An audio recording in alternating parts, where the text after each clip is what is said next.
আজ একসাথে হলো ডাবল ধামাকা। হে এভরিওয়ান, সন্ধেবেলা রেডি হয়ে বাইরে বেরোতেই চোখে পড়লো পূর্ণিমা চাঁদটা, কারণ আর দুদিন পরেই দোল পূর্ণিমা।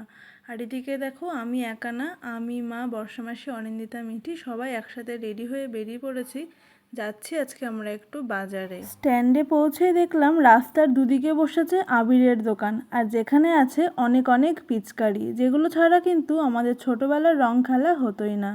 যাই হোক, আমরা এখন চলে এসেছি শপিং মলের সামনে। ভেতরে ঢুকেই আমরা যে যার পছন্দ মতো ড্রেস দেখতে থাকি। আমরা কিন্তু আজ সবাই একসাথে শপিং করতে আসিনি, আজ শুধুমাত্র বর্ষামাসি নিজের জন্য কিছু শপিং করতে এসেছিল।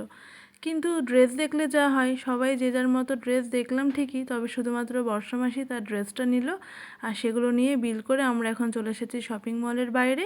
আর তারপরে উঠে পড়লাম টোটোতে, কারণ আজকে আমরা যাব একটু আমাদের গাজলের টিবু রেস্টুরেন্টে। কারণ আজ আমাদের প্ল্যান এমনটাই ছিল, প্রথমে যাব শপিং মলে, তারপরে যাব টিবুতে। যাওয়ার পরে আমরা আমাদের খাবারটা অর্ডার করে বসে বসে ওয়েট করছিলাম খাবার আসার, আর তার মাঝে তুলে নিয়েছিলাম বেশ কিছু ফটো। চলে আসলো আমাদের খাওয়ার ক্রিসপি বেবি চিলি কর্ন আর ভেজ স্টিম মোমো। আর এর মাঝে কিন্তু বাবাও চলে এসেছিল। খাওয়া কমপ্লিট করে সবাই একসাথে বেরোলেও আমরা চারজন কিন্তু নেমে গেছিলাম বিদ্রোহী মোড়ে, কারণ হঠাৎ করেই এর মাঝে প্ল্যান হয় যে অর্ক আজ আমাদের ওর বার্থডে ট্রিটটা দেবে।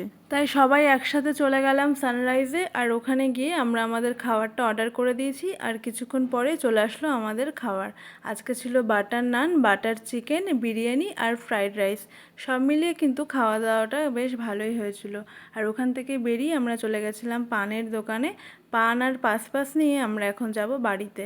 আর এই যে এভাবে আজকে আমাদের ডাবল ধামাকার খাওয়া দাওয়া হয়েছিল। তো কেমন লাগলো আজকের এই ভিডিওটা অবশ্যই তোমরা কমেন্ট করে জানিও। ভালো লাগলে সাথে থেকো, দেখা হবে আবারও নতুন ভিডিওতে।